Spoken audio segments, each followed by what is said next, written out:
Okay, we'll get started. We'd like to welcome everybody again today. I guess Rachel's taking note of who is on this Zoom call.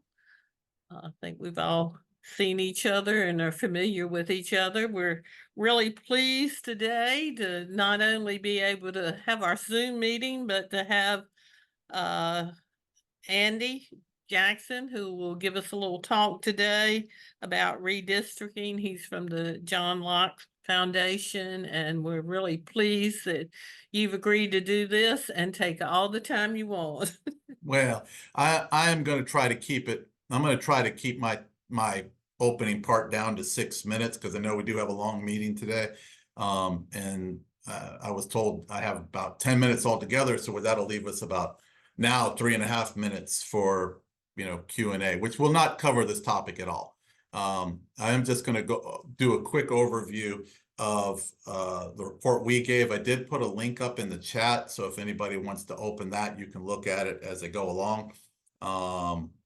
And this is going to be a very broad overview here. When we're looking at redistricting reform, there's two schools of thought to, once again, be very broad in strokes. And one is the question of who's drawing the maps. And that has been a lot of discussion about redistricting commissions, taking it away from the legislature, who's going to be put on the commissions, how are they going to serve their terms, that sort of stuff. The other kind of big school of thought is what kind of rules you have for redistricting, and those can be applied no matter who is drawing the district. So it could be legislators or commissions, and both of those have an effect and can be, depending on how strict you're on these things and the details of those, they can both have pretty dramatic effects. And we kind of see this here in North Carolina. The John Locke Foundation, we're basically agnostic on commissions versus legislature. We have focused on, and our report here is more focusing on the rules. So if anybody wants to follow along, I'm just going to talk about a couple of things here real quick about our criteria. And this is on pages 28 through 32. We've got a table there, and I'm going to you're going to see my eyes darting around because I'm actually reading my page right now. And you can see here, if you are on that, it's table 2 starting on page 28. If you're, depending on the format you're looking at, it might be 32 of 72. But what we're looking at is, all these, and this comes back, going back to some Supreme Court rulings back in the 50s and 60s. They have to have equal population. Strictly in North Carolina, it has to be plus or minus 1, which is really strict. So the ideal population, which is, if you can see that there is 745,671, and the way it works out this year is not even a plus. It's either exactly or minus 1 to fit with the criteria laid out by the General Assembly. We'd actually like to see that loosened up a bit. Usually we're about making it stricter, but we think that doing it that way, it's a way. The reason they did that is because there's what we call no safe harbor for population variation. So if you are found to do something that violates one of the other principles, and you're even off a little bit on population, the courts can strike you down. So the General Assembly responded to that by saying, we just won't have any population variation, instead of saying, well, we just won't violate any other criteria. Also, you want to avoid splitting your political units, your precincts, your municipalities, although in North Carolina that's difficult because our municipalities are really weird. We have little islands and peninsula and isthmuses. So it's sometimes really difficult to keep a whole municipality in a district, especially some of the larger cities. We also don't want to split counties, and that's actually, or split counties to the minimum possible. And that's actually a legal requirement for the state house and the state senate. For Congress, it's not a constitutional requirement, but it is considered good policy, and they, at least in theory, try not to split them. Then we've got compactness, and this is an area where there's a lot of difference of opinion. We've advocated for not using any political data or racial data when drawing districts. There are folks that think you should use both. There are some folks that think you should not use political data, but should use racial data. And we can come to more of a discussion on that as you wish, but we came on the side of the idea is that if you stick to other redistricting criteria and folks are effectively blind as far as the details, then it's going to be a lot harder to gerrymander either politically or racially. We also advocate for not allowing the use of incumbent residency. Sometimes when you're drawing new districts, they want to avoid putting two incumbents together in the same district. We think, at least for the redistricting that's done every 10 years, you should not consider that, because it kind of sets old bad districts, and as population changes, it's going to kind of warp the way districts are shaped. So we think at least every 10 years, you ought to not think about where the incumbent lives, and if they get double bunked, they get double bunked, and they just have to deal with it. A couple of other ones, they have to be contiguous. They all have to touch all the time, and in North Carolina, touching by water is okay, which is important for folks that live out east. Because otherwise it's hard to connect some of those districts out there with those peninsulas. And also, we didn't make it as a condition, but community interest is something else that you can consider. I'm going to skip ahead because I know I've already talked more than I thought I would. We do know, and if you are following with me, you can go down to the table on page 36. We do know that, scroll down a little bit, sorry.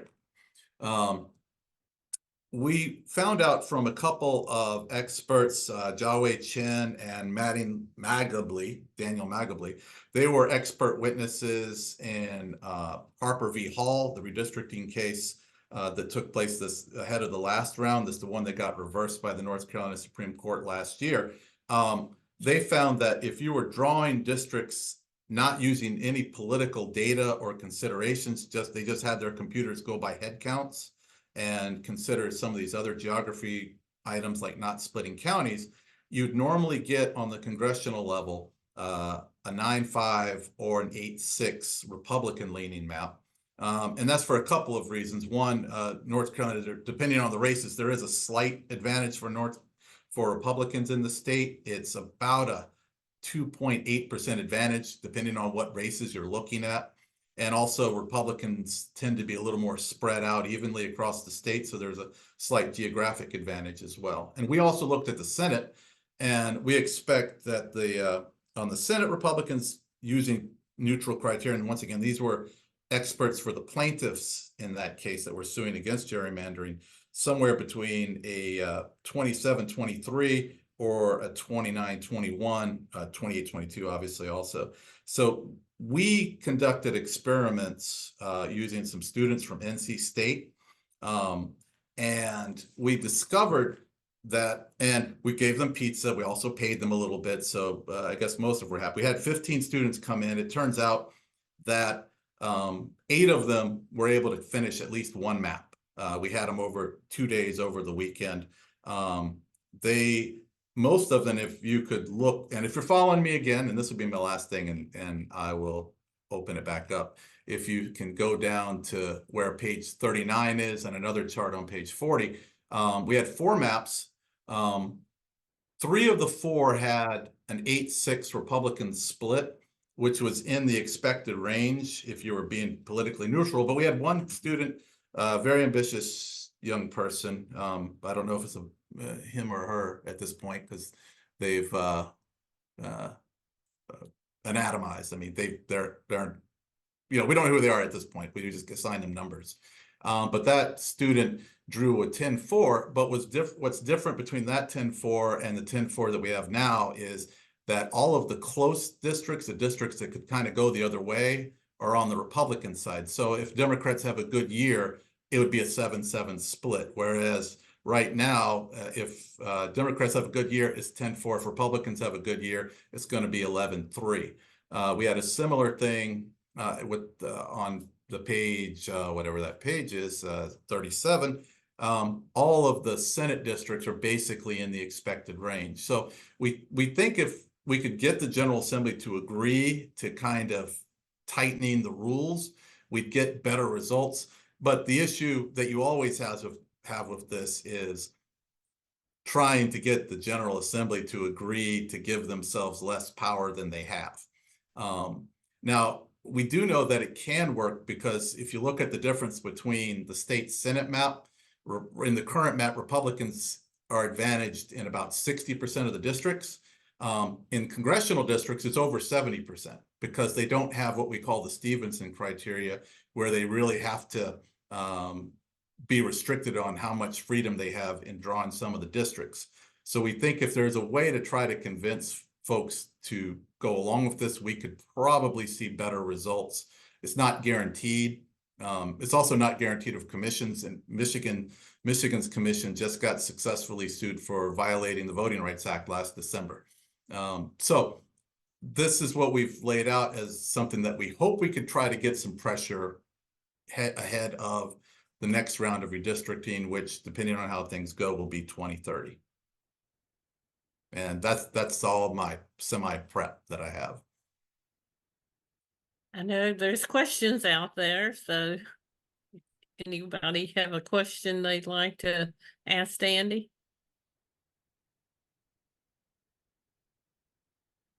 Oh, it was perfect. I answered everything ahead of time. I mean, thanks for this. I guess my question is like, how do you, and I'll look, this is a question that probably isn't an answer to, but I mean, this is the hard part, right? If you say these are the rules, just to grab the one that I think everybody agrees with, right? Like no political data, like everybody buys that. But what is to stop? And of course, the answer is nothing, right? What is to stop? Pick a legislator, whichever one you want to pick on in your own brain out of 170, from going home, getting on Dave's redistricting app themselves, doing it, and then bringing in notes, especially when, and y'all have fought against this, which I appreciate, especially when now they're saying, hey, they don't even have to give up public records request for these kind of information. And it does nothing to say that what you're saying isn't a good idea at all, but I just think it's worth at least bringing up that if we don't tackle who's drawing, boy, is it hard to enforce any of these rules. Which anyway. Yeah, it would be difficult.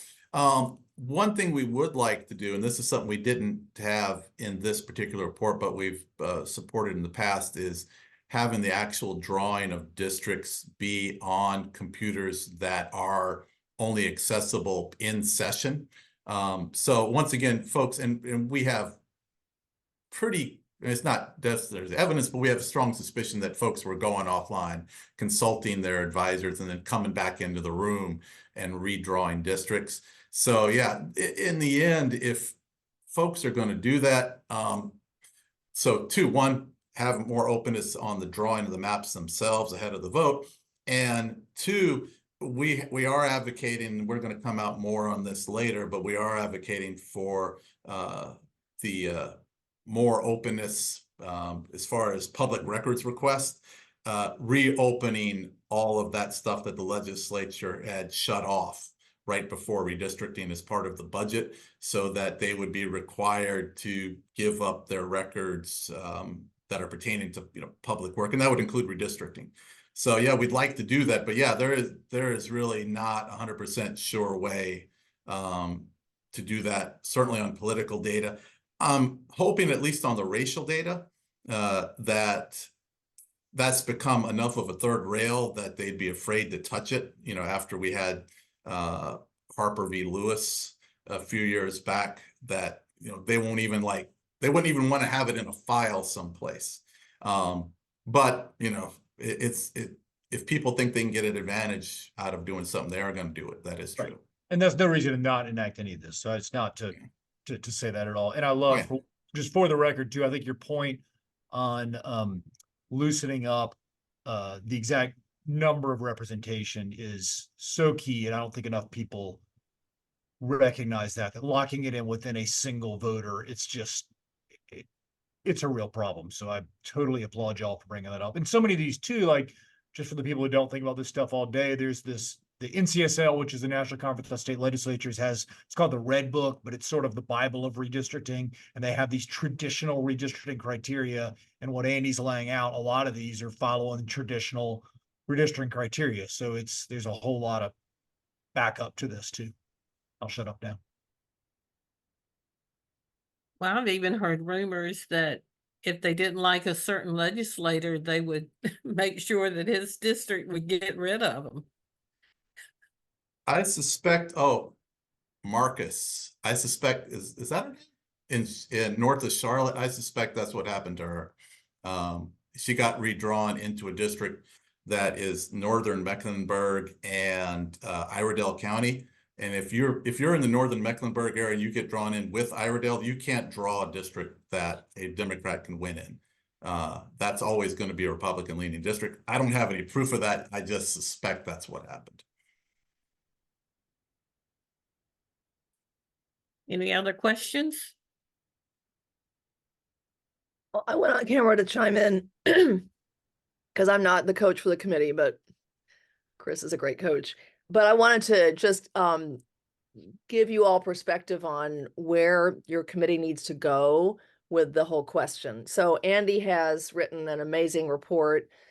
You all can submit that as one of the resources, but then you need to, as a committee, and some of this conversation may happen in May, because you're going to finalize things in June, finalize your draft. But you may want to decide, do we want to just, submit Andy's report and say, that's really what we think is the best too. I mean, he spent a lot of time on it. He's got a lot of data. Or are there things that you want to not cover? Say we submit his report, but we don't want to talk about, double bunking or whatever you want to, just not address. That's sort of what the committee needs to do, is to take information and then think about how you're going to present that in that, findings. Are you, this is the way it's done. Could it be better? Here's a, report outlining how it could be better. Or you can decide there just was no consensus in the committee, and so this was a resource, but we're not going to, actually verbalize a finding one way or the other. So just giving you guys some options to think about. You don't have to have the debate right now, but that's where we're heading. I would say real quick is that if we do, and I would love for y'all to say, hey, we'll just take the report that Andy and my colleague Jim Sterling wrote it with me. I would love that, but if we do that way, we would still have to come to a decision about the question of who draws the maps, which is something that we did not address in the report. Years ago, I don't know if Sarah remembers, but I thought the directors of elections were involved in it.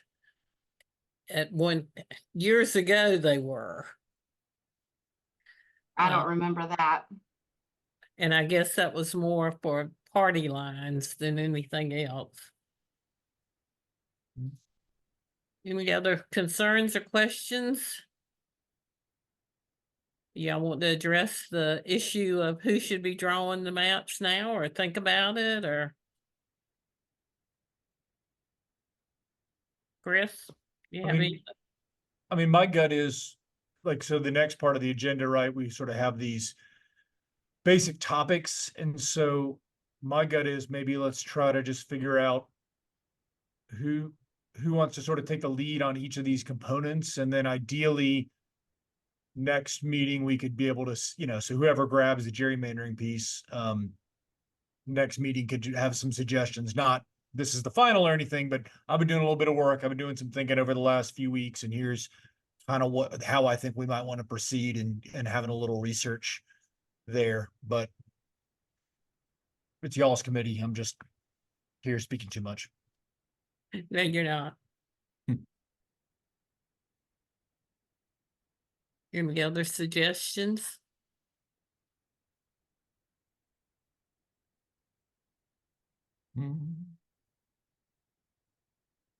Well, if you look at the agenda, we'll go down the topics, and maybe Scott's got his hand raised. Sorry. I'm sorry, who? Scott, I'm sorry. Hi, I- everyone. Good to see you all again. This, I've gone through 4 different redistrictings, 4 different census cycles. 3 of those, I staffed the committees that were actually drawing the lines. And one observation I had is that it's too irresistible for people not to play things to their advantage, regardless what the rules are. And so that's just inherent in the whole process. Uh, it it doesn't change that much whether you have a commission or the legislators themselves doing it.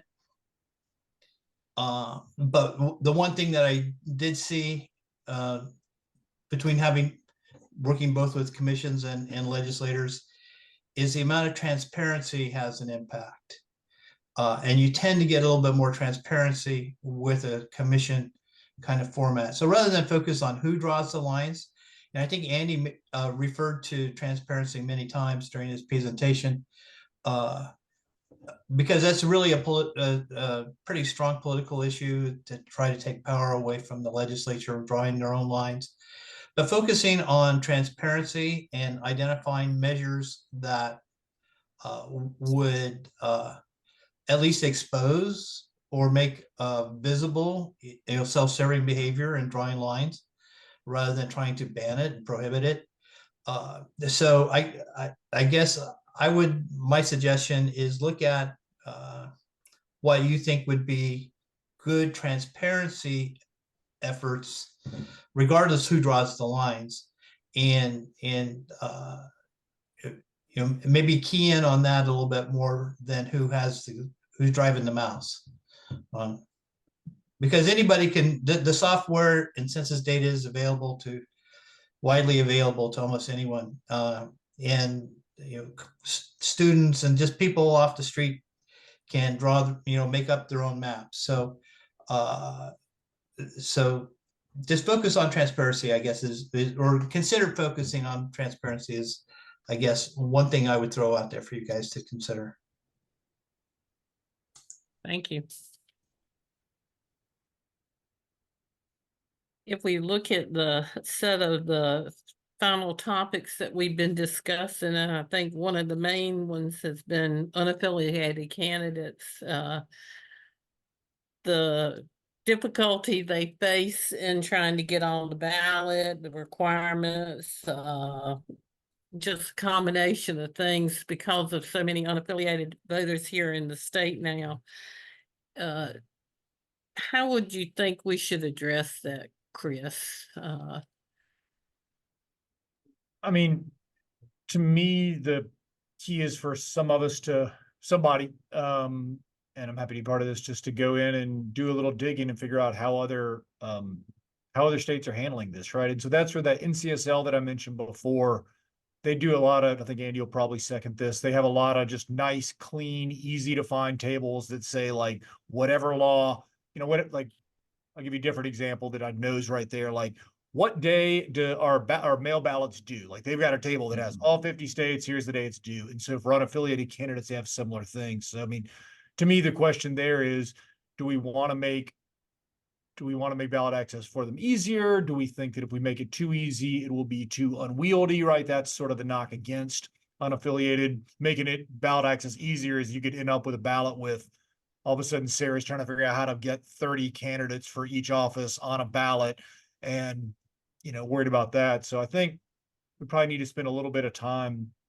weighing those pros and cons. This is where also Jennifer's probably about to pop in and say this would be a great time to bring in somebody to do a little spiel, just like Andy just did, and say, here's some quick things to know about unaffiliated candidates and access. Jennifer gave me a thumbs up, so now I feel good about myself. I thought she was raising her hand. Oh, No, it's a thumbs up, thumbs up. Do you have any suggestion? Who would be good to bring in? I know we're getting ready on Wednesday to hear from the executive director in a Zoom meeting. I know I didn't present any questions to ask for Karen Bell. do y'all have any suggestions of anybody that might be, could facilitate that for us? So Michael Bitzer and I have written a little bit about it. Whitney Ross Manzo at Meredith's written a little, Susan Roberts has written a little about it. I'd be happy to do just like an overview of here's what we know, but I'm also happy to get somebody else's voice in there and have somebody else say, here's what we think we know. Trying to think who. Dan Smith at the University of Florida has done some good work on unaffiliated candidates, unaffiliated voters, less about unaffiliated candidates. Trying to think who else. I can ponder that point and see if we could get somebody outside the commission to give us a little, just a short thing, like kind of like Andy just did. Okay, maybe if you get some information and we gather it all up and see, also the elections directors have a national association. I'm sure somebody might be able to give us some information on that. I know Doug Lewis used to be in charge. I don't know who's in charge now. But that's something I can find out and get back to the group. Sarah, you're nationally certified, correct? No, I'm not. Oh, I'm Sadly, I sorry. can't get funding from my county to do that. So, well, I'll check on that because I'm sure that they would have some information too. Yeah, I mean, I can speak to how it works in North Carolina, like the logistics, but that doesn't seem really like what we're talking about here.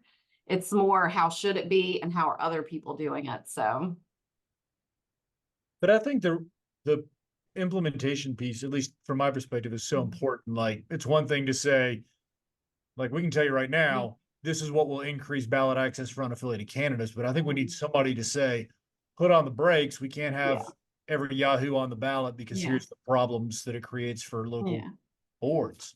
So I think that's, I think that kind of knowledge, from my perspective, is so key. Yeah. It makes me think of the municipalities that have a $5 filing fee. Like, we'll have somebody walk in and they're mad because the town canceled fireworks for the 4th of July and they want to run for office and it's only $5 and that's it. And it's just so easy that everybody's like, I'll run for office, sure. And I think that's where a lot of the outreach to candidates need to come from too. I mean, people need to let the candidates know it's just not to have fireworks on the 4th of July. It's a lot more detailed than that. So that is another component of getting information out.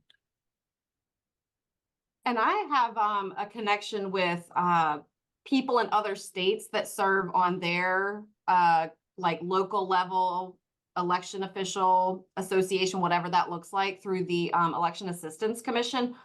I can pose a question there. It might not be the official, this is what every state does, but I might get some feedback about, hey, it used to be like this and then they changed it to this. And, I liked it better when it looks like this is the signature requirement or this is how it went about. Like just maybe somebody that's seen it done both ways, maybe there's been changes.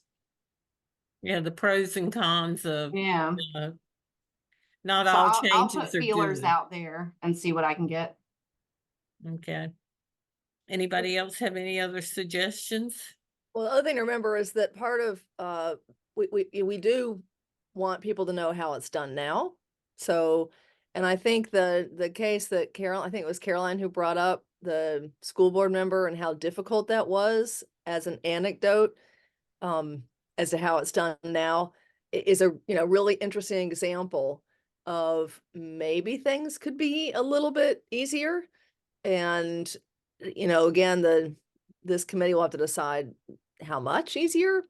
I mean, it's where do you draw that line? But I thought that was a really good story of how hard it is, and especially considering a third of our voters, are in that category, and it could be a number of candidates who might be good candidates who are just totally dissuaded from even thinking about it because they're registered unaffiliated. So, and I know Scott said he had some experience with that. Scott, I don't know if you have anything to chime in, but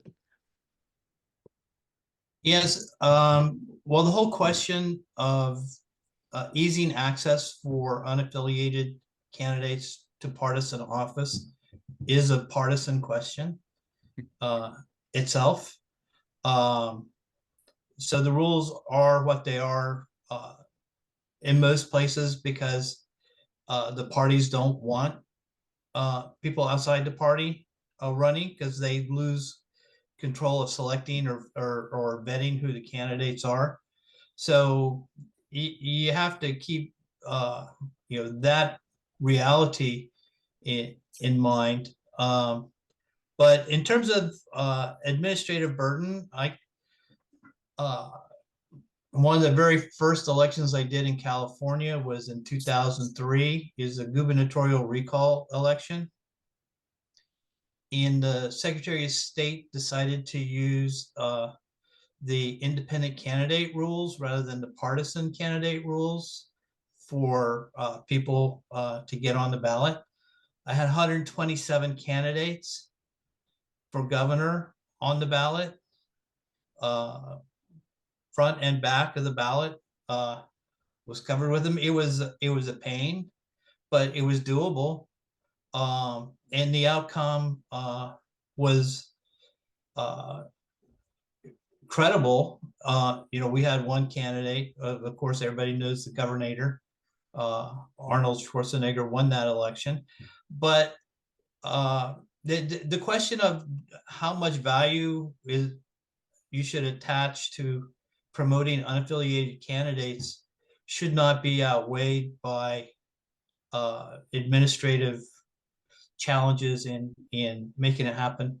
Because I think Sarah will tell you that election officials are known for pulling off miracles with little or no resources because of their dedication and their ingenuity and their hard work. So it should be a consideration for whatever recommendations, but I wouldn't suggest that it be the controlling factor. But the reality, just remind you that is that it's a very partisan question. I know in our county commissioner race that we just had, we had a person that was trying to get the signatures to be an unaffiliated candidate, which had to be turned in on election day by noon. And he fell short by, I think, 200 votes. But he was telling me that some of the Republican members in our county were telling people if they signed that petition, they would be kicked out of the Republican Party. And I'm like, no, you won't. But that's some of the, things that go around when people are trying to get petitions up. And so since he didn't meet the criteria to be unaffiliated, now he's working to be a write-in candidate, which requires less, and it's really more work for the election officials when it's a write-in candidate. At least when it's unaffiliated, their name appears on the ballot. And now if it's a write-in candidate, they're going to all be kicked to a separate bin where you're going to have to hand count them. So it's kind of a catch-22 here. So Scott, forgive me, when you say it's a partisan issue, do you mean both parties are against it? Or do you mean, what do you mean exactly when, be specific, I'm sorry. Sure. Actually, yes, both parties are against it. Probably Republicans more strongly than Democrats, based upon my experience. We have a two-party system, a duopoly, that gives voters binary choices, and the parties want it that way. They don't want interlopers as they look at them, as they perceive them, whether they be third parties or independent candidates. They don't want anything other than the two parties. And this is an issue that both parties would probably collaborate in opposing. Actually, I've seen that before. Thank you.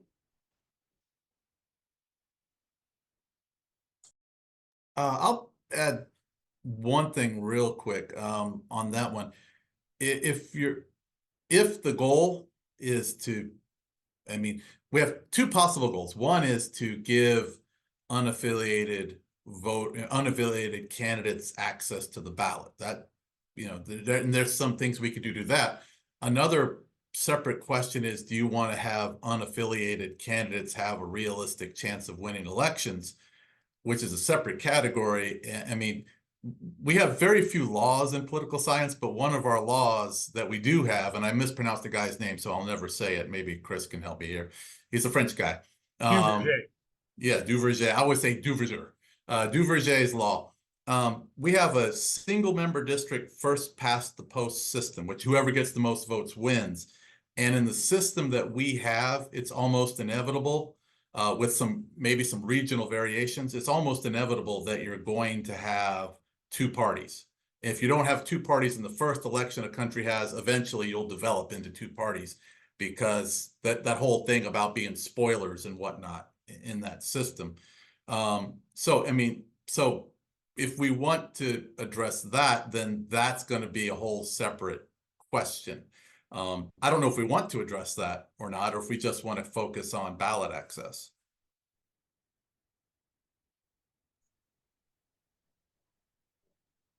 We don't have to answer that here.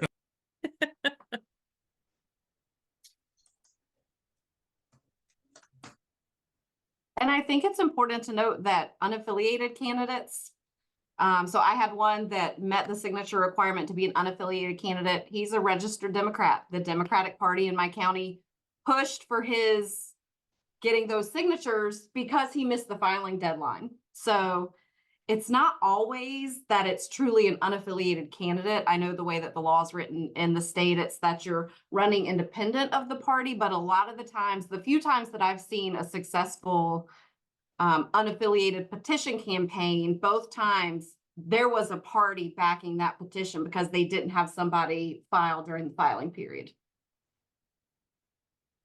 So that's just a consideration, Well,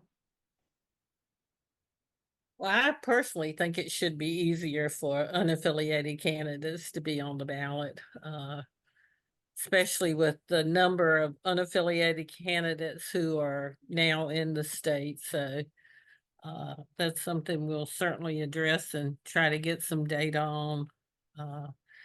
And then we also talk about filing fees, the different requirements for filing fees throughout the state. I guess it's depends on how much salary people get, how much the filing fee is. So that's where I guess the discrepancy, because one county commissioner might make, like us, 14,000 a year, and you speak to somebody else and they're making 40,000 a year. So that's where the discrepancy in the filing fee. So to me, it'd be pretty hard to adjust that. Any thought on that one?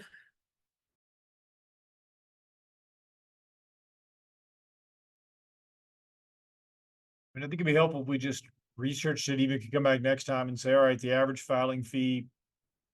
Like, I mean, I know what it is in North Carolina, and I'll admit, I don't know as much as I should about where North Carolina fits. I have a general sense, but what's expensive, what's inexpensive, where do we fit? I mean, if we fit somewhere in the middle of the country, maybe we say, hey, this seems okay. Maybe we're the high end, maybe we're the low end. I mean, to me, I don't think people spend enough time. I don't think legislators spend probably any time thinking that through, like, where exactly are we falling, because they're dealing with 1,000 other things. So.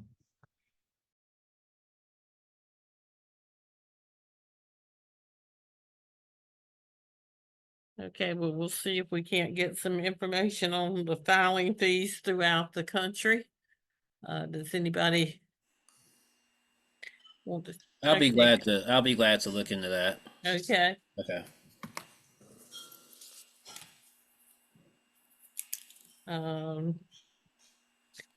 Next is enhancing communication and outreach for potential candidates, especially in the local elections, the school board by creating comprehensive candidate guides and providing information well in advance.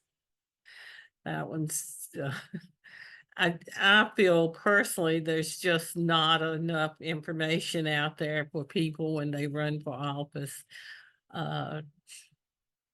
If you don't have an election director who is going to get the information out, they don't get a whole lot from the state unless it's changed, Sarah. I don't know if it's changed a lot, but they get the basics and that's about it.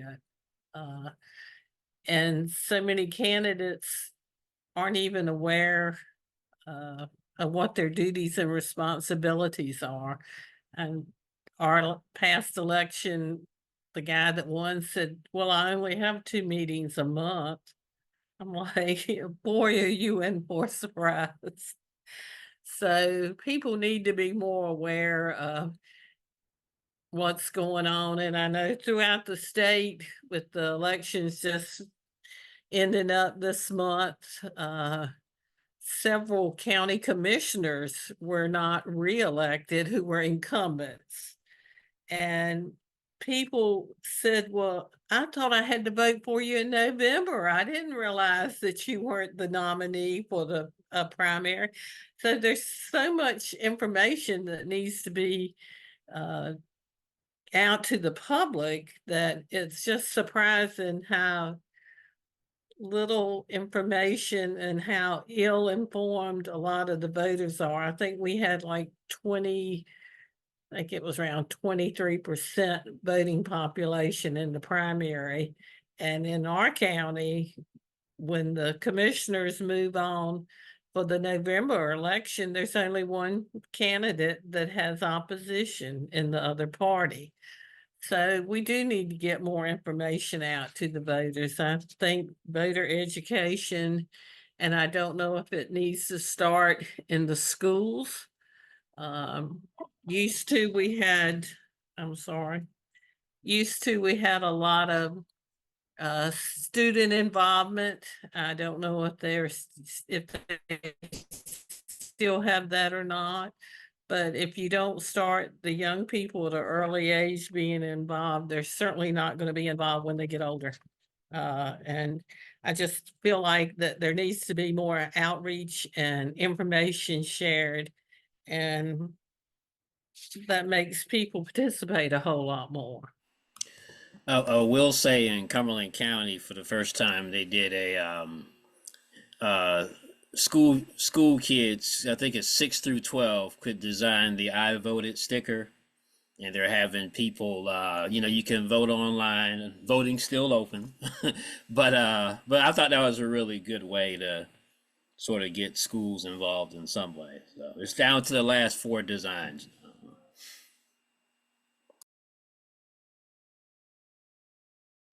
That's a great idea. I know we in the past used to use through the AP government class, we would go in and recruit young people to be high school assistants on election day, and they haven't used them for a long time now, but we do need more voter participation. I don't know if that would help to get more people out and involved in elections or what. But I do love the idea of the "I voted" sticker. I'm going to pass that along. Sarah's got the best one on her bulletin board, but that could be for a different day when we have more Yeah, time. my little, this one won in New York a few years ago. It's like a spider guy that some kid computer generated it. I voted sticker contests are becoming much more popular among county boards of elections. We're doing our first one. I know that a lot of counties are doing that. And that is a really good way to get kids to at least start thinking about the election, Did they still have the kids vote? So that's a program through 4-H, I believe. 4-H, and the cooperative extension has a kids voting, but somebody has to head it up. And we've really tried, like, we were even gonna do a simulated election in our high schools. But we just don't have the staff resources to do that, so. Any other comments? I'll just say, as far as information for candidates, I almost think it's twofold. There's not enough information out there, but I think it's almost there's not enough easy to digest information, if that makes sense. Like, I know there's a lot of information available for somebody that's running for office, but a lot of it is in, I like to call it legalese. So like the average person simply cannot understand it. It's the statute says this, and you start talking to them about campaign finance and sign requirements, and it gets quite complicated. I mean, political signs, when somebody calls me, I still almost cannot wrap my head around the rules about, okay, if it's in a right of way, it's this. If it's private property, it's this, and a polling place and this, and how long can you leave your signs out? But a lot of that is the stuff that, candidates do need to know, but it's just not digestible. And I don't think there's anything for what they do once they get in office. There's still signs throughout the county right now. I think a lot of candidates do pick up other folks' signs. I think it's 10 days, right, Sarah? Sarah, I think that's a really good point. I think we've gotten used as a culture. We've just gotten used to this extremely user-friendly directions on what we do. Apple, how they, we've just gotten used to pretty little drawings that make everything very simple and easy. And, all that takes money to make complicated stuff really user-friendly. Sarah, I mean, I'm backing up a little bit, but you kind of offered to, are you talking to somebody else? Are you listening? Okay. I was looking at my computer trying to pull up the state's candidate guide, because I feel like it's like 60 pages or something like that. It's a lot. No, apologies.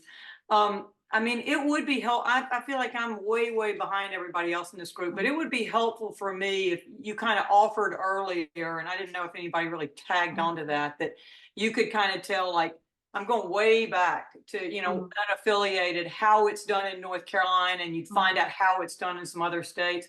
I mean, me personally, I would love to hear that from you, just a succinct, because I get the feeling it's done different county to county in all of this. So I'd love to hear your, I'd love to just kind of hear what you had to say. Oh, I definitely know that what candidates get from their Board of Elections, as far as the rules for candidacy, that's definitely different. I mean, there are standard forms and books and, rules that they have to follow, but the amount of hand holding they get is not going to be the same in every county,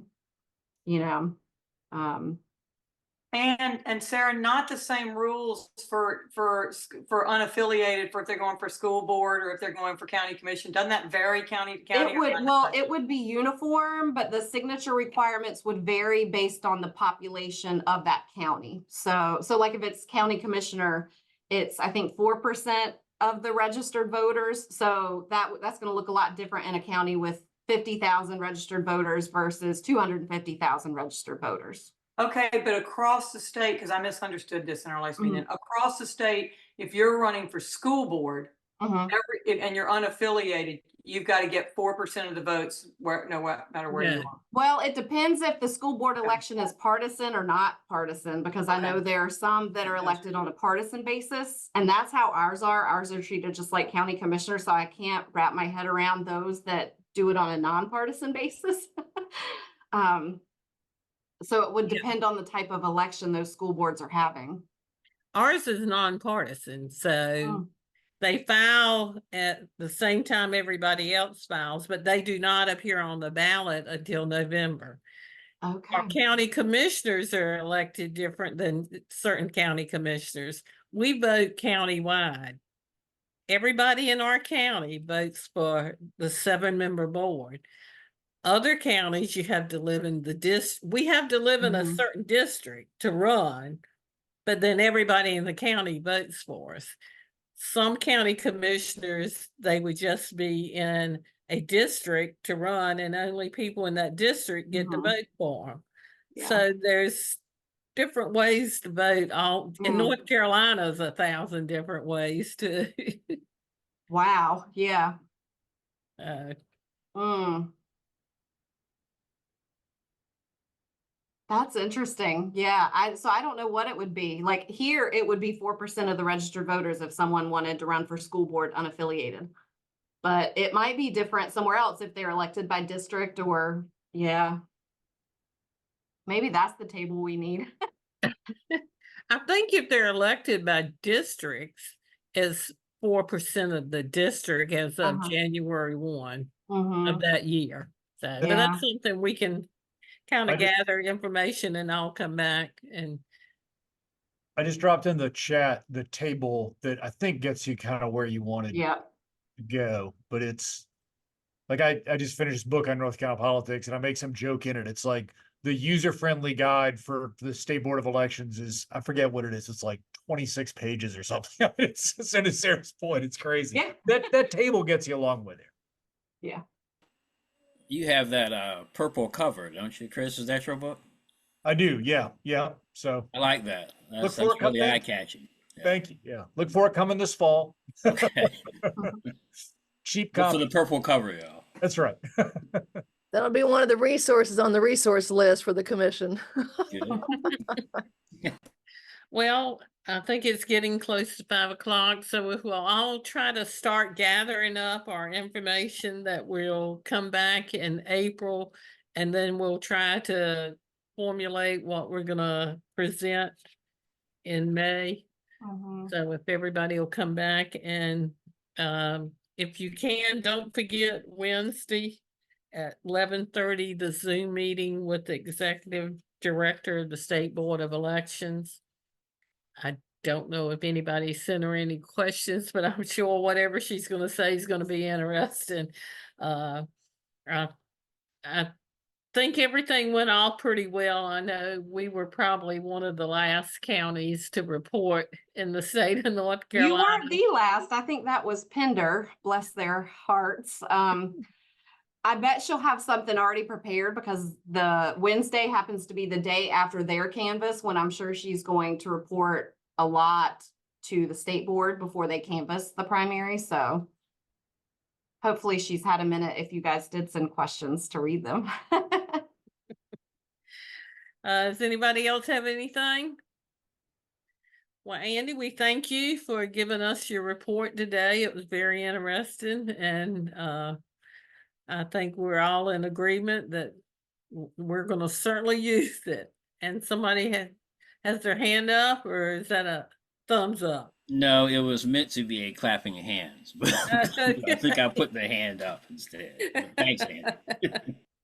All right, well, we'll just wait and I guess Rachel will get us the minutes and we'll try to go from there. If anybody else has anything else? Thank you, Kitty. Thanks, Thank you, Andy. Katie. Thanks, Chris. Thanks, Thanks, y'all. Thank y'all. y'all. All right. Bye. See ya.